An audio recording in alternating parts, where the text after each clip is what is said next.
Welcome to the Football Guys Dynasty Show. It's me, your favorite professional nerd. Here with me, as always, is our Dynasty captain, Jeff Bell. And we have a special guest. We have Herms. He writes over at the 33rd Team, Fantasy Points Data, and with our friends over at Optimus Fantasy. How you doing, Herms? I'm doing well. Thank you so much for having me. I'm very much looking forward to sitting down and talking about some dynasty stuff with the football guys. Yes, we have Herms all week. Our slate to start off, we're going to have our Dynasty Risers and Fallers. It's going to be QB centric because as I looked in here, we had some movement within one position. Then we're going to have our trade show on Thursday. And then in between, we're going to talk about wide receivers and updated rankings and tiers. With that being said, we're going to jump right into it with our first faller. And I picked this one because I don't think within the rankings it's necessarily a faller, but I think people realize that CJ Stroud can't run and thus his ceiling is much lower. So, Jeff, with that being said, how do you feel about CJ Stroud going forward? And really, as him being a faller, this feels like a buy opportunity if you need to fix your QB situation. Yeah, I mean, I said it this summer that if people think that, like, people are not understanding how he's going to accumulate his points and the ceiling involved with it. If you want to have him up there for Dynasty, you're buying that this is a really great young player that has shown so much in his rookie season. But the idea that he's going to suddenly turn into a mobile quarterback that's giving you 45 rush yards a week just isn't realistic. So, I mean, if that was the expectation on people, I'm sorry that like this happened, but at the same time, it doesn't really change how I view him in Dynasty. I certainly view him very high. I think that he is a very good young player that is going to be a centerpiece of the NFL, and he's going to be a centerpiece of your Dynasty Superflex lineups. I completely understand the lower ceiling because of the rushing, but again, like this is kind of where my numbers came in when I did season long projections that I thought he would be in this range that he's sitting in right now. Yeah, it's a math question. I know everyone was just like, "Why would you have Lamar Jackson above CJ Stroud?" I'm like, well, after week 8, that's why. Uh, Herms, where are you at with CJ Stroud? Is he someone that you're trying to buy right now? Just because at the end of the day, with quarterback, your ceiling may be lower than, let's say, like a Lamar Jackson, but you also know he's going to have a job when you compare him to someone like Anthony Richardson. I'm still a fan of Anthony Richardson, but Anthony Richardson isn't guaranteed to be a starter in, let's say, 2 years right now. Yeah, I think there's definitely something to be said for just the concept of feeling safe in your investment anyway. Whether we're talking about a dynasty portfolio or like a real one with money, we always want to have some sort of component to it that is relatively stable. And I think that a player of CJ Stroud's archetype is definitely the kind of player that can do that. And the other thing that I think people really need to realize and kind of remember is that whatever sort of little slump there kind of has been, we also have to think about the fact that Joe Mixon missed some time. He's a pretty key part of this offensive ecosystem. And then also Nico Collins being out for an extended period of time, that's absolutely going to bring things down a little bit too. Because when you're missing your top receiver, of course, things are going to get slightly worse. So, yeah, all in all, CJ Stroud is still somebody that I view very highly. I don't think too much differently of him given the circumstances, but I sort of get why people do. Yeah, yeah. Uh, like I said, guys, if someone is on a win now roster and they had CJ Stroud, and let's just say you have a Baker Mayfield or something like that, I would, even though I have Baker Mayfield as a riser on this list, I would go out and get CJ Stroud instead because I definitely think there's going to be some bounce back.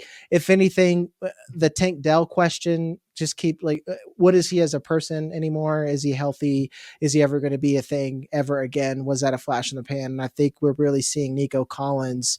We're seeing that void rear its ugly head.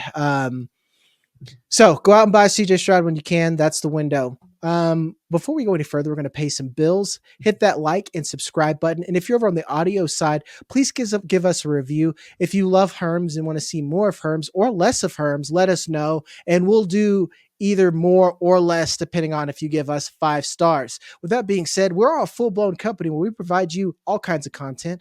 We're working on player pages. I've got mock drafts going. Jeff writes articles. Pretty soon we're going to have start sit tools for you. be even better next year, but we're having for you when you're ready for the playoffs. So go to footballguys.com/plans, sign up, and then you can even get the GOAT tier where me and Jeff sometimes sit down and rapid fire answer your questions specifically. Okay, all the bills are paid. Let's go back to football. Russell Wilson. Guys, I will apologize to you. Me and Jeff said Justin Fields was a bye.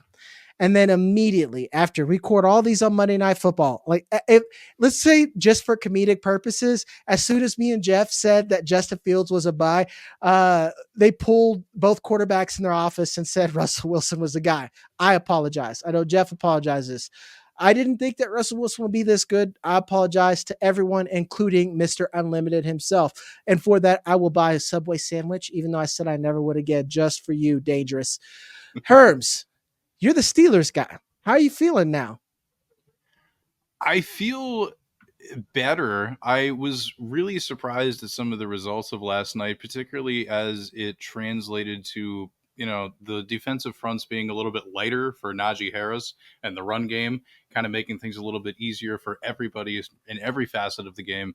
But I don't know, like, I just miss that really fun rushing element that comes with Justin Fields being able to convert first downs that really fun, creative way that Russell Wilson just can't. But he did certainly impress. I think he got lucky in a few spots. Shout out cornerback Beanie Bishop for, really awesome defensive plays, a couple interceptions, one particularly setting up very advantageous field position. But next week's going to be a pretty big test going up against the Giants. I think Mike Tomlin's talked about that he really wants to settle this before it gets into the division games. But if they play one more time, just like they did against the Jets, then I think this is Russell Wilson's job. Definitely on the ascent. Yeah, I know for me, I was troubled with George Pickens. And it just feels like George Pickens started running routes again. Again, you are the Steelers fan. Pickens was not trying. I watched the tape. I watched all 22. I saw it. He just straight up did not care at some points. I don't know if Justin Fields insulted him. I don't know if there was just too much swag for him to handle, and it was just this alpha mentality. I don't care, but it seems like they play a little bit harder. But I will give credit where it's due. They spread the ball around a lot more. So it makes players that we don't care about, like Van Jefferson, look relevant, and you wonder why Van Jefferson's on the field, and you're reminded that he is at least NFL talented. Jeff, what do you think we should do with both of these QBs in the future, knowing what we know now? I mean, you're holding Justin Fields because you saw Justin Fields play and be a top 12 quarterback in fantasy. I think it's interesting because I think that the quarterback ceiling for fantasy purposes for what we're doing here is lower with Russell Wilson than Justin Fields. But at the same time, I think George Pickens, like you mentioned, goes from being not even a wide receiver 3, maybe to maybe a top 12 player. And I think he's might be the biggest gain or the biggest change out of this, that the value on him, I think it's, he makes playing wide receiver look so hard. Like you watch George Pickens play, and it's not like an insult to George. It's just like the way he plays, like so many contested balls that if you were to watch, like if you were to take like a brand new offense coordinator off of like Planet Neptune or whatever and show them this is American football, this is how you throw the ball, and it's only George Pickens plays, they would say, well, I'm never throwing the ball because you have to have a guy like that to be able to throw the ball. And it's so funny because and the other thing, it looks like he's pass interfered with every single play, but it's never called. And then he's suplexed half the time when he catches the ball. That's also never called. So I don't know what's going on. George Pickens is just a lot of fun, but that's a digression off of this quarterback topic, right? Mainly because I don't really want to talk about it. I don't know. I think that you give Russell Wilson, thanks, Jeff. The overall ceiling of the offense is higher with Russell Wilson. The fantasy quarterback ceiling is lower with Russell Wilson than Justin Fields. But again, the rest of the pieces are better, and you have a more functional offense with Russell Wilson than Justin Fields. Okay, well, since Jeff doesn't want to talk about more Steelers football, I guess we'll move on. I just feel very sad for Justin Fields because I thought we were back in it, and last week we were feeling so excited, Jag, and then the air immediately came out of the sails, and now we're like, well, I mean, if nobody's going to throw the ball to Tyreek Hill and Jalen Waddle in Miami, maybe Justin Fields could do that. I don't know.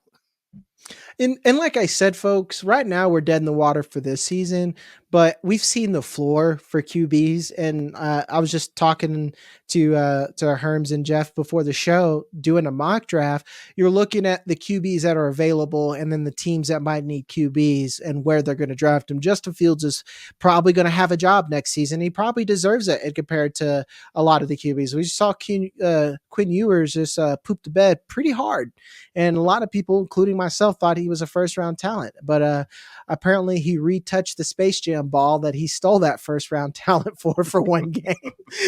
So now we're back to where we are now. Speaking of poop the bed, Daniel Jones. Interesting situation that we just came back from Russell Wilson, and we saw that weird contract scenario where they could sit Russell Wilson and not have to pay him.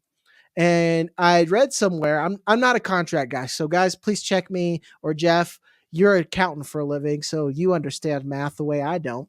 But essentially, they could set Daniel Jones for a good chunk of the season and not have to pay him a lot of that guaranteed contract money. And seeing that he definitely limits the offense, and they can trade up and lose and get someone, let's say like Shadir Sanders, spoilers for my mock draft, that they could have a quarterback there. So is it over for Daniel Jones as a Giant? Let's put it that way. I'll start with you, Jeff.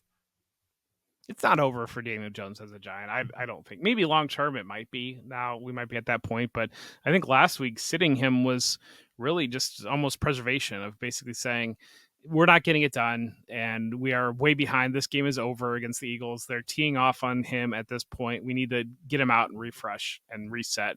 It's disappointing for Jones, I think, because when you look back to a couple weeks ago, the way that they were humming and the involvement of Malik Neighbors, the way that they looked overall as a team, beating Seattle that week, you felt like there was a lot of good that was happening there. And then they didn't have Neighbors for 2 weeks off that. And it felt like putting him back into the offense, it was almost like Daniel Jones had learned to play quarterback again with Malik Neighbors. And then with him out, he went back to, well, I can only dump it off to Wendell Robinson. That's all I really have to do right now. And so I'll do that and maybe throw it to Slayton. But other than that, I don't know what else to do. And hopefully with Malik Neighbors back in the lineup, maybe he'll get back up to speed and get comfortable again. I don't think they're going to pull him out, though. I think that, I say that on Monday night, and I'm sure tomorrow on Tuesday there will be the announcement that Drew Lock is now the starting quarterback for the New York Giants, because that's just kind of how things are going. Jeff, I got to stop you right there. You're telling me right now on the Football Guys Dynasty show that Wandale Robinson is not a number one wide receiver? No, I'm sorry. Oh, God. Shoot. I have heard that the targets say that he is, and we're crazy for not ranking him higher. I've just heard in the streets, Jeff. Anyway, with that being said, yeah, I don't. It's Justin Fields too. I know that's kind of gross to say at the same time, but it's bad out there, folks. And realistically, only 3 QBs will probably be anybody in the next draft, and we need about, there's like 6 jobs available. Let's put it that way. And on top of that, you got to think about the backups that seem to be more important every year as these injuries keep piling up. So Herms, where are you on the I almost said Daniel Germs. That was a Freudian slip. Daniel Jones dilemma. Is he someone like, are you going to try to get him off your roster? Or are you going to buy him? Because I mean, I sold him and I felt bad for like an hour. And then I'm like, oh, that's why I sold him. Yeah. I think that honestly kind of sums it up the best. Like, I'm definitely not trying to catch them Daniel Germs. Hey-oh. Hey, look at that. Look at that. He's just in that weird archetype of quarterback that continues to earn opportunities elsewhere, but it's like a really limited window type thing. Like, maybe you get one more, team that he goes to and gets to be the starter for like 2 seconds and then the whole thing's over. Like, that's probably what we're looking at with Daniel Jones, unless for some reason things improve, because I swear, like, Malik Neighbors being so good, if they just take off together, that might be enough for Daniel Jones to just save his job, or I guess rather have Neighbors save his job for him. But yeah, generally speaking, I try to avoid guys like this because, I mean, what? Like the worst case scenario, I have a lot of Marcus Mariota sitting around on benches, and like I don't care for that. It's not fun. I'm not having a good time doing it this way. You know, it's No just way. To be clear, Daniel Jones definitely has a 10-year window of being a backup quarterback in the NFL ahead of him, because he is not an a-hole. He understands enough. He's good enough that as a backup, he can play 3 games and trick you into thinking, oh, maybe we fixed Daniel Jones, until that 4th game comes around and you're like, nope, we've not. And I think that's kind of he is, the Joe Flacco club, like the Gardner Minshew club, like the roving minstrels that are allowed to be bridge quarterbacks occasionally, the Andy Daltons. But when you get to that 3rd or 4th game, you realize, oh, that's why they are backup quarterbacks now. It's funny you mentioned Andy Dalton, because I saw that this weekend, because everyone's just like, well, why isn't Andy Dalton a starter somewhere? And I'm like, just give it time. You'll find him. He's in there somewhere, guys. I know he is. So 4 or 5 as a starter, you're finding out. Yeah. Like as soon as you go against a defense that switches things up and confuses you, then Andy Dalton comes out, or you start putting that pressure on him, let him get some happy feet, and then the red rifle has returned, whatever that means. The to Ryan you. Fitzpatrick career cycle, Mhm. where like anytime there's 1% expectation on you, it's going to be a colossal failure. But when you get those magic situations that nobody expects anything to work, hey, that's where magic happens. You guys just watch the trees. As soon as that first leaf falls, you're like, I know Andy Dalton and Ryan Fitzpatrick type players are done for the season. You got to put them on the shelf.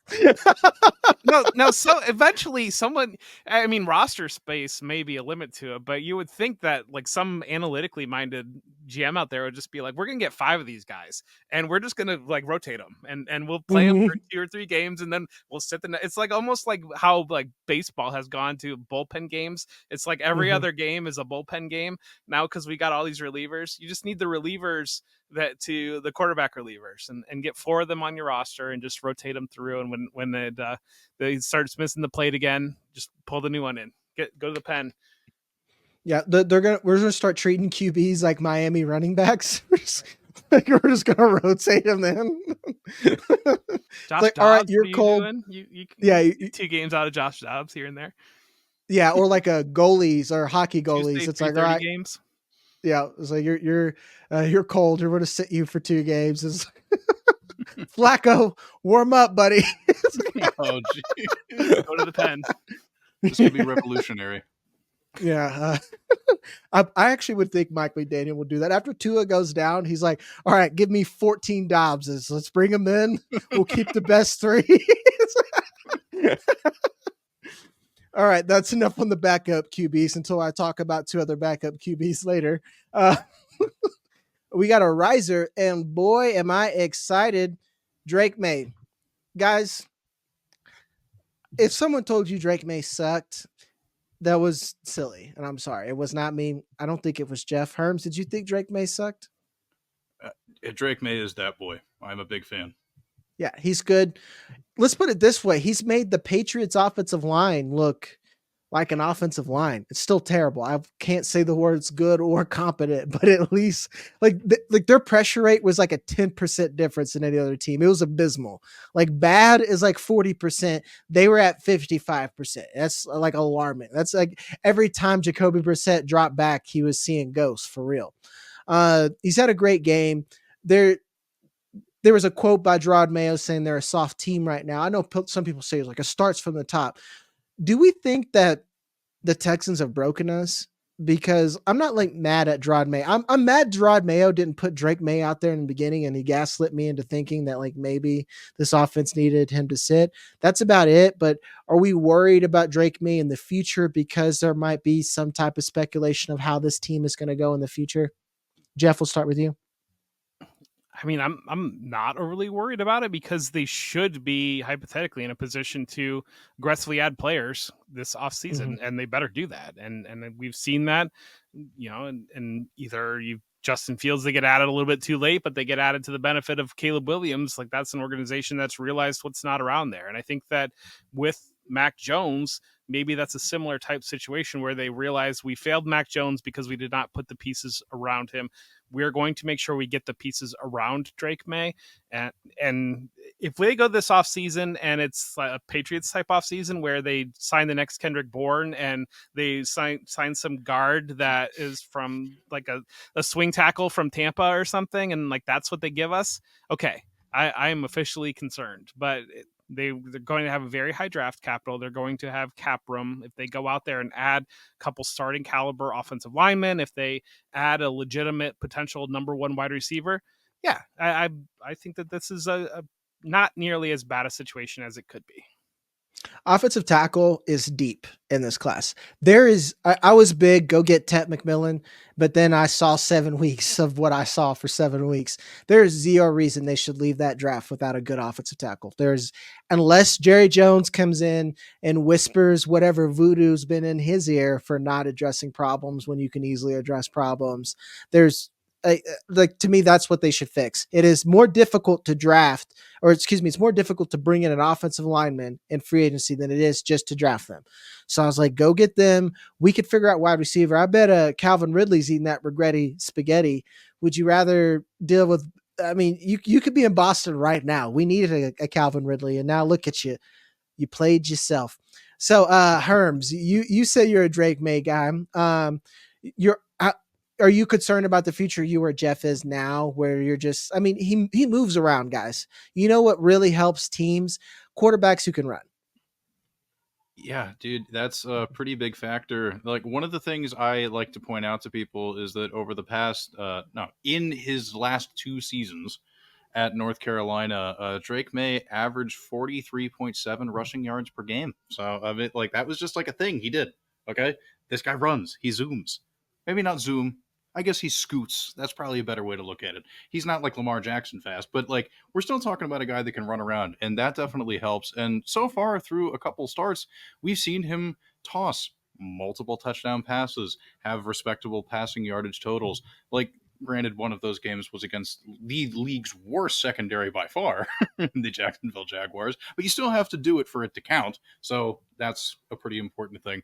But yeah, Drake Maye is turning into, so far, kind of what we expected. And yeah, unless they do some sort of crazy thing like they have in the past, like Jeff was talking about, I have no reason but to believe that the new regime will try to do things differently.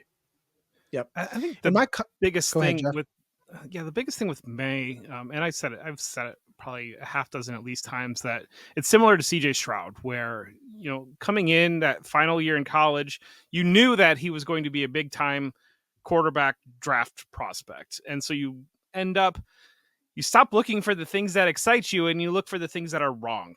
And then you compare that to a Jaden Daniels that was kind of off the radar and then has his magical storybook season of winning the Heisman Trophy. And by the time he really gets onto the radar, the season's basically over at that point, and you're like, oh, what's this mystery box? Like, let's find out what that is. And meanwhile, the whole time you spent 6 months nitpicking every little thing about Drake Maye's game to make yourself think that he's just not very good.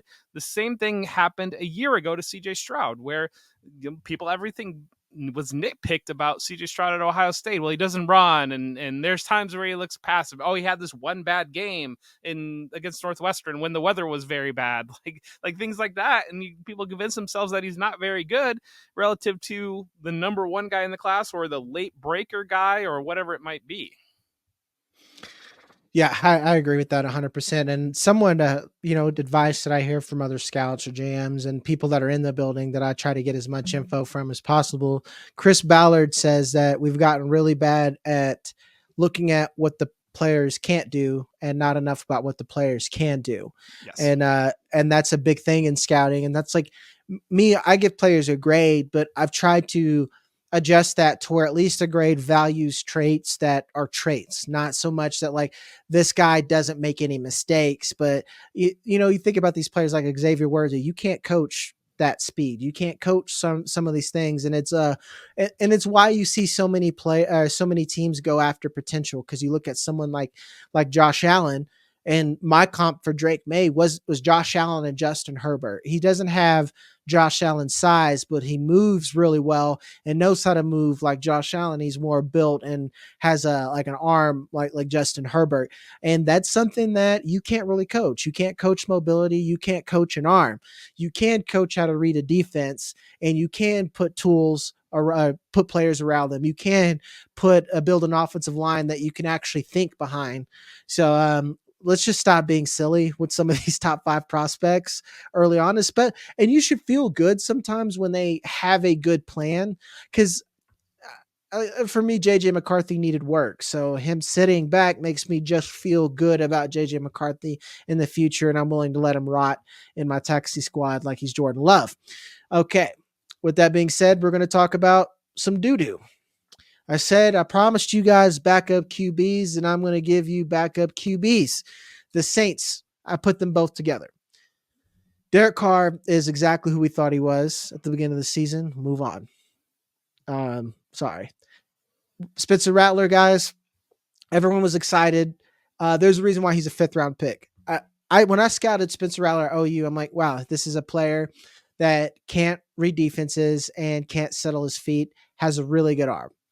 And then when he went to South Carolina, I'm like, wow, here's a player who can't read defenses, can't settle his feet, but they just give him a bunch of dump offs to a behemoth like Xavier Legette and Juice Wells, and he looks okay. Then he gets to NFL, and what do we have? We have a player who can't read defenses and can't set his feet and has accuracy issues. Well, that being said, the Saints are done. Get what you can for their QBs. That's my advice. If I'll give Herms and Jeff room to disagree, but Herms, I'm going to pose you a question. How does that make you feel about the wide receivers going forward in this room? It makes me a little concerned, and that's kind of been what has made me a bit of a Chris Olave hater, quote unquote, the entire I can time. tell. I could tell. Yeah. Yeah, like there's only so much you can do to overcome a bad quarterback situation unless you can individually demonstrate that your presence is the tide that lifts all the boats in an offense, kind of like we were talking about earlier with a guy like Malik Neighbors. So far, Chris Olave really hasn't been able to do that, and it's not an indictment on him. It's just like some guys can and some guys can't. And then, yeah, when it comes to the quarterback situation, just generally, like the one thing I will say for sure is that I went to the Senior Bowl and I saw Spencer Rattler like down on the field doing some of those like full team drills and stuff. There were a couple plays back to back where on the first play, he just made the terrible read through a pretty bad interception, and the coaches, kind of shut it down, gave him another chance to run the exact same play over again and just give it another go. Like you almost had it. And then he drops back and does literally the exact same thing, throws it to the same person. It's the same issue. And I'm just like, bro, you had time to think about this. And like that for me was the moment where I was like, he should be nowhere near a field. But I digress. No, I mean, I asked and you said it. So, Jeff, are you concerned about Chris Olave, Rashid Shaheed, and our boy Taysom Hill? Just kidding. Taysom Hill probably can't play anymore. I don't know. Well, I saw before we came on, I saw that the Saints had signed Marcus Valdes-Scantling, and I saw the reaction, people saying, "Oh, good move for them." And if I say this the most respectful way possible, Marcus Valdes-Scantling is not a good move for any team. And so the idea that Marcus Valdes-Scantling is a good move for the New Orleans Saints tells you exactly the type of situation that you're dealing with.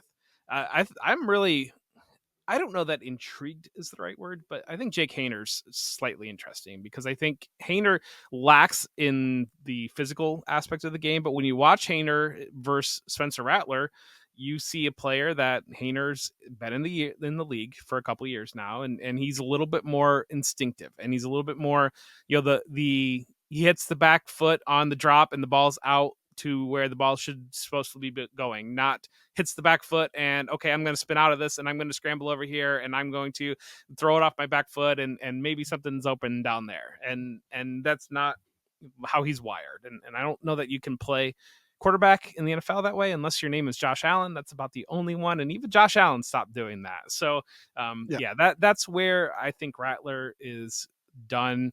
Am I concerned about Chris? I mean, I was always concerned about Chris Olave. I don't know. Like it's like people that I'm concerned that people believe that Chris Olave is still a potential top 12 wide receiver. I guess I'm concerned that people were drafting him in the second round of their redraft leagues. Like that concerns me. But in terms of the player, I think it's still there. I just think that we got really excited over the first 2 weeks, and looking back now, one of those weeks was the Carolina Panthers. The second week was the Dallas Cowboys, who probably didn't think they had to worry too much about the New Orleans Saints. And now the book is out, and Clint Kubiak should have entered the transfer portal after those 2 weeks, but he is not, and he's going to be maybe relieved of his duties as the New Orleans offense coordinator instead of promoted from his duties. I mean, to be honest, I think the offense is fine. It's just quarterback problem. Like, if anything, I got a little bit of hope. I was like, man, maybe the Pats could bring in Clint Kubiak next year or something if he gets fired. Or rotate him too. Find all these like OCs that they're good for 2 games. Just rotate them too. No, there's no salary cap on OCs. New playbook. Let's go, guys. Let's go. Yeah. You're like, you're done. New one coming in. You're right. There is like you can hire an unlimited amount of consultants. We'll just send wave after wave of awesome offensive coordinators till we get it right. There you go. Yeah, I mean I like Drew Aller a lot. It's hard for me to want to put him at number 6 for the Saints. I know some people have him there. I need other people to tell me it before I see it, just because of how spotty QB's been. But it's like they're consistently in that position where they can't get out of QB hell. It feels like they're going to bring in another Derek Carr or some cast off. You think Deshaun Watson is on their radar? Because he feel like at this point the Saints feel like they'd make a trade for Deshaun Watson. So I mean, I'll keep buying Chris Olave because I'm stupid. And I think he's a good player. And I will say that even Derek Carr is competent enough to get the ball. I mean, he's wide open. You're an NFL quarterback. Like, surely you could get it there. He's WFO. And I just try to bet on these guys, so I'll buy them and hope it works out in the future. It almost worked for Garrett Wilson a week. So, you did have that 1 week. So. Yeah. All right, we'll finish it with the riser. We're going to keep this one brief. This is, if you're in a soft league where dudes don't pay attention, this is your last time to get Tua cheap, because he's probably going to come back. And if we're in the situation where if Josh Allen doesn't win MVP, Tua should be, because the Dolphins are nothing without him. Jeff, what do you think? I did a trade for Tua, actually. I'm trying to pull it up here, but no, you're exactly right. There are nothing without him, and the disappearance of Tyreek Hill and Jalen Waddle is wild to me. I just don't understand how you can guys disappear. Like we just talk about Chris Olave. Like, this dude, you're telling me Tyreek Hill and Jalen Waddle are never open. Jonnu Smith is getting TDs over here, but Tyreek Hill and Jalen Waddle can't do it. Like, get out of here. Here's the trade that I did to get Tua Tagovailoa on my roster. So I got Tua. I got Trey McBride. I got a 25 third. I gave up Trevor Lawrence. I gave up Jake Ferguson, Jordan Mason, and a 25 fourth. So you paid nothing. I like zoned out when you said the first asset, because I'm like, wow, that's a free QB. Lawrence, Ferguson, and Jordan Mason for Tua and Trey McBride. So yeah, like that's Jordan Mason he's probably going to be a good running back, but when Christian McCaffrey's healthy, he's going to be the guy. I don't know what Jordan Mason's a weird. I appreciate that, because good Lord, people are like that. Jordan Mason's earned himself half the role. There's Christian McCaffrey. Are you kidding me? And they're 3-4. Their season is going to be over. They're going to give the ball to Christian McCaffrey. He's Christian McCaffrey. Yeah. The reactionary stuff is wild. Unless Christian McCaffrey is completely cooked, there is no way he's not going to come in and, all right, Jordan Mason, I'm thirsty. Here's a carry. But then the same people will turn around and tell you that Chuba Hubbard is horrible, and Jonathan Brooks needs to take every single carry away from Chuba Hubbard, but also Jordan Mason has earned taking half the carries away from Christian frickin' McCaffrey. Well, now I feel like you're attacking me. I've already apologized for Chuba, Jeff. So, Herms, where are you at on the Tua situation? Obviously, like you're gonna buy up right now, guys. Go try to make a trade for a Dolphin. As soon as you watch this video, go try to get Jalen Waddle. Go try to get Tua. Someone think like everyone thinks like not in my league. Let's put it this way, guys. We collectively here, we know everybody who ever matters in fantasy. And I can tell you there is diversity out there among us. You guys know roughly 12 people in your league. If you're in multiple leagues and you're a sicko because you're listening to us, let's just say that you still only know probably 60 people. There is someone out there who's like, well, Tua's one concussion away from being done, blah, blah, blah, blah. Or someone's like, I just want to get out from this. Go make a trade. Just go try. And then whoever gets it done, put it in the comments. Thank me later. And we're gonna parade your trade around and say this is what the elite do. This is what the 1% does. This is how they live their life. They go out and make trades for Dolphins players the week before QBs come back from injuries. Yeah, I mean, honestly, dude, in one of my leagues, I pulled off getting Tyreek Hill for a first and a second, and I am toward the contending side on that one. So it's going to be pretty late picks and stuff too. Like, it's real. I promise. Jagger is not lying to you. These are real things you can do right now. Do it. Yeah. And like I said, folks, I did say that you should sell Tyreek for a first, but I mean, right now you probably be able to get him in 2 seconds for in a league. Go do that and then go sell him for a first. Congrats. You did it, man. You just profited. That's how we do it here. And we're going to end it right there, guys. That is Dynasty QB Risers and Fallers. We'll have Herms back to go over our wide receiver tiers and our trade show. As always, I am your favorite professional nerd, Jagger Maye, and that's our Dynasty captain, Jeff Bell. And that's Herms, and we'll see you guys in the next one.